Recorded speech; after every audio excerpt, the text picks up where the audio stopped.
अस्सलाम वालेकुम everyone, welcome back to my YouTube channel and a new vlog. यहाँ पे आज आप लोग मेरा एक नया टैलेंट देख रहे होंगे जिसे हेयर स्टाइलिस्ट बोल सकते हैं, और अगर हम बहुत ही कैजुअल वे में बोलें तो इसको बार्बर बोलेंगे और उर्दू में नाई बोलेंगे। तो यहाँ पे मैं अपने बेटे साहब की आज नाई बनी हुई हूँ। ये एक टास्क है मेरे लिए, इसके बाल काटना।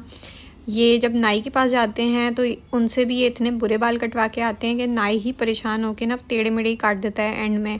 सीधे बाल इसके कभी भी नहीं कटे, जबकि इतने अच्छे बाल हैं ना इसके, इतने सिल्की स्ट्रेट से बाल हैं, लेकिन जब कटते हैं तो वो कभी भी सीधे नहीं होते। नाई से नहीं होते तो फिर मैंने तो क्या ही अच्छे काटने थे। तो मुझे बस यही था कि आगे से थोड़े से ना ट्रिम हो जाएं, क्योंकि इसके बाल इतने ज़्यादा बड़े हुए हैं और आँखों में जाने लगे थे।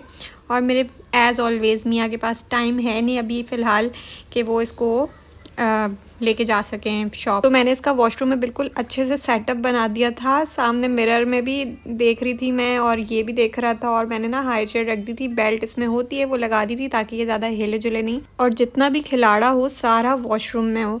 आहिल की सब चीज़ों में सबसे ज़्यादा जो बेस्ट परचेज़ है ना वो ये हाई चेयर है। इसने बहुत ज़्यादा हेल्प की है हर चीज़ में, हर तरह से। पालू हेयर कट किसने किया? अगर आप लोगों को कभी मौका मिले ना कि न्यू बॉर्न बेबी को या 1 साल के बच्चे को क्या गिफ्ट करना चाहिए, तो हाई चेयर बेस्ट ऑप्शन है। हर तरह से काम आती है, खाना खिलाने में या जो है इस तरह के कामों में भी। शॉवर दिलाने के बाद सही पता चल रहा था कि बाल कैसे कटे हैं, कहाँ से आगे पीछे कटे हैं, क्योंकि उस टाइम तो बिल्कुल ठीक लग रहे थे, बिल्कुल स्ट्रेट लग रहे थे। शॉवर के बाद सही समझ आ रही थी कि कहाँ से सही कटें कहाँ से नहीं कटें। ये है फिर नेक्स्ट मॉर्निंग, और रात में मैंने भिंडी बनाई थी तो वो मैंने हुसैन के लिए रख दी थी, क्योंकि वो सिर्फ 1 पर्सन की बची हुई थी। और इस तरह से जब होता है तो फिर मुझे मौका मिलता है कि मैं कुछ अपने हिसाब से कुछ खाऊं, अपनी चॉइसेस को फुलफ़िल करूं, क्योंकि हुसैन और मेरी खाने को लेके चॉइसेस बहुत अलग हैं। उनको देसी शोरबे वाले खाने, सब्जियां, दाल, इस तरह की चीज़ें पसंद हैं, और मेरे बेटे को भी यही सब पसंद है बाय द वे। और मुझे ना इस तरह से सादे सादे से इस तरह से फ्राई कर लिया, सैंडविच बना लिया, क्योंकि मेरी अम्मी एक वर्किंग वुमेन हैं तो हमेशा से उनको बहुत क्विक फूड बनाने की आदत है, इसलिए ना मुझे भी इस तरह के खाने ज़्यादा अच्छे लगते हैं। तो खैर मैंने यहाँ पे रोटी बनाई थी, और आहिल को क्योंकि वो अपने बाप पे गया तो मैंने उसके लिए थोड़ी सी भिंडी निकाल दी थी कि उसको मैं भिंडी खिला दूंगी, और मैंने तो खैर आलू खाए। और इसका हुलिया चेक करें, इसका हुलिया देख के लग रहा है कि मैंने इसको कल शाम ही नहलाया है। पूरी लिपस्टिक इसने तोड़ के और मल ली है हर जगह, अपने कपड़ों पे, फ्लोर पे, सब जगह गंदगी मचा दी है। तो आज मैं यही सोच रही थी कि आज ना मैं सफाई वगैरह कर लूँगी। आहिल ने भी इतना गंद डाल दिया था, स्पेशली ये लिपस्टिक जगह जगह इसने लगा दी थी, तो मैं यही सोच रही थी कि आज क्लीनिंग वगैरह ही कर लूँगी। लेकिन मेरी बहन का फ़ोन आ गया और मैंने उसके साथ इतने गप्पे लगाए हैं कि 1-1.5 घंटा निकल गया, पता ही नहीं चला।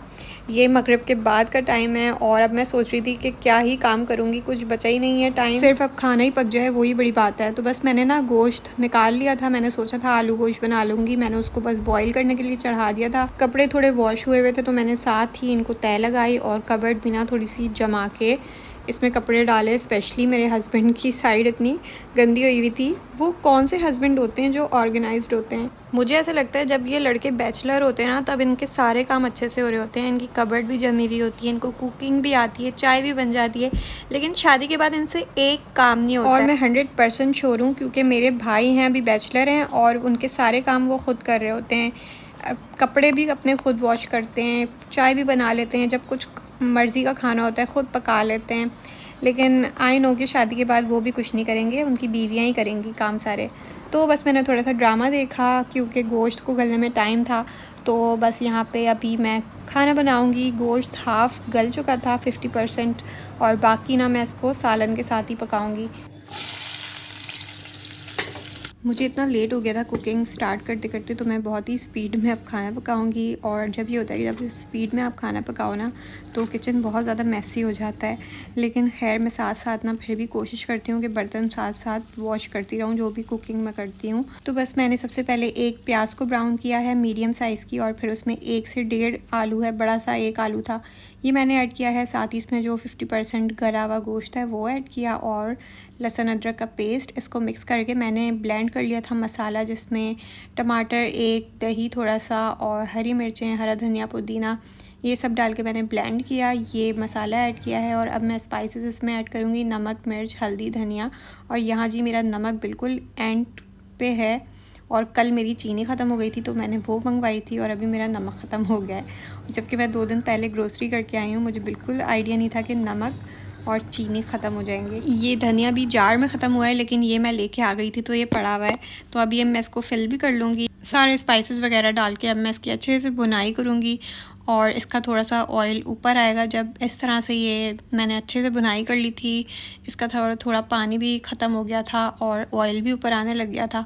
तो बस मैंने इसमें यखनी ऐड की है, थोड़ा मैंने इसमें पानी भी ऐड किया था क्योंकि मुझे थोड़ा शोरबा चाहिए होता है ज़्यादा, क्योंकि हम राइस के साथ खाते हैं, वाइट राइस के साथ। साथ ही जो मसाले फ़िल करने के लिए थे वो मैंने फ़िल किए, जैसे ये धनिया हो गया और ज़ीरा हो गया।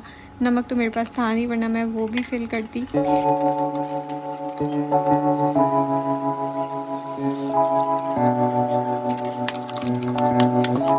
ये मैंने बिल्कुल मीडियम फ्लेम पे कुक किया था, तो आधे घंटे में आलू भी गल गए थे और गोश्त भी गल गया था। तो बस मैंने इसमें हरी मिर्चें ऐड की, साथ ही मैंने गरम मसाला पाउडर ऐड किया है और इसको 5 मिनट के लिए मज़ीद पकाया है ताकि गरम मसाला अच्छे से मिक्स हो जाए सालन में। हरा धनिया मैं एंड में ऐड नहीं करती क्योंकि मैं पहले ऐड कर लेती हूँ, मुझे पहले ज़्यादा सही लगता है। साथ ही मैंने बॉइल्ड राइस बना लिए थे, इनको घी लगा के दम दे दिया था थोड़ी देर और खाना रेडी हो गया है। चूल्हा आप देख सकते हैं कितना ज़्यादा गंदा हुआ है।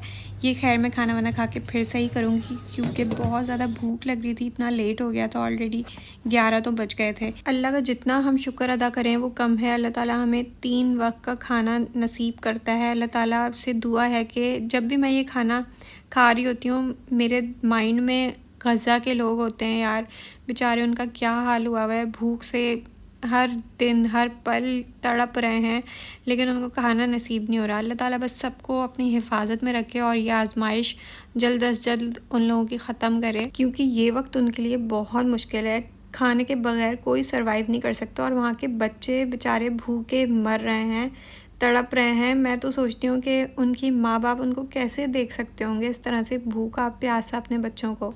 तो बस अल्लाह से दुआ करते रहना चाहिए। आज उन पे ये वक्त है, कल किसी पे भी आ सकता है, कुछ नहीं पता ज़िंदगी का। तो बस जी यहाँ पे बस मैंने थोड़ा घर वर भी एंड में क्लीन कर लिया था। मैंने आपको बताया था बहुत ज़्यादा गंदा हुआ था और मुझे आज बहुत ज़्यादा क्रेविंग हो रही थी ये वाला दूध पीने की ना, जिसमें जामुन शीरी डलता है। और फिर ये 2-4 दिन के बाद जुम्मा आ गया था, मैंने सोचा इसी में ही ऐड कर देती हूँ क्योंकि आज हमने ट्रैवल किया है। एक्चुअली हम जा रहे थे वादी एन और वहाँ की हमने लोकेशन सेट की हुई थी। तो बस हम चलते ही जा रहे थे लेकिन वो वादी का रास्ता नहीं समझ में आ रहा था। और ये जो रास्ता है ना ये जबल शेर से ही गुज़रता है, तो फिर मैंने इसका अलग से व्लॉग नहीं बनाया क्योंकि मैंने कुछ दिन पहले ही जबल शेर का व्लॉग डाला हुआ है। काफ़ी देर के बाद हम जब लोकेशन पे पहुँचे तो भाई वादी तो बिल्कुल ही सूखी हुई थी। अभी तक मतलब कि खरीफ सही आया ही नहीं है, कोई वाटरफॉल्स अभी सही से स्टार्ट नहीं हुए हैं। अगर आप लोग वाटरफॉल्स देखने के लिए अभी प्लान कर रहे हैं तो काइंडली अभी भी 10-15 दिन के बाद जाएं क्योंकि अभी तक प्रॉपर कोई वाटरफॉल स्टार्ट नहीं हुए हैं।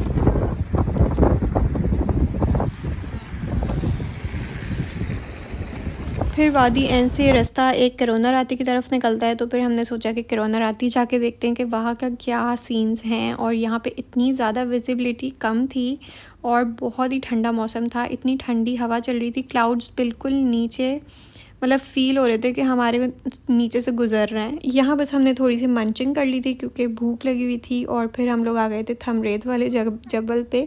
यहाँ पे बस हमें मौका मिला था कि थोड़ा बैठ जाएं क्योंकि बारिश भी कम थी और मौसम भी ओके था। यहाँ पे बस काइट ले ली थी क्योंकि आहिल बहुत ज़्यादा ना क्रैंकी हो रहा था, उसके लिए ली थी लेकिन उसको समझ ही नहीं आ रही थी कैसे उड़ाते हैं, तो बस देख ही रहा था। डिनर के लिए हम लोग चले गए थे एक नए रेस्टोरेंट पे जो कि था सहलनुत में, लेकिन यहाँ का खाना बस ओके था, अच्छा नहीं था, तो क्या ही इसके बारे में ज़्यादा बताना है। तो बस यहाँ पे मैं ये वाला ब्लॉग एंड करती हूँ और मिलती हूँ आप लोगों से एक नए ब्लॉग में। तब तक के लिए बाय बाय, अपना ख्याल रखिएगा, दुआओं में याद रखिएगा, स्पेशली गज़ा के लोगों को। बाय बाय, अल्लाह हाफ़िज़ एंड टेक केयर।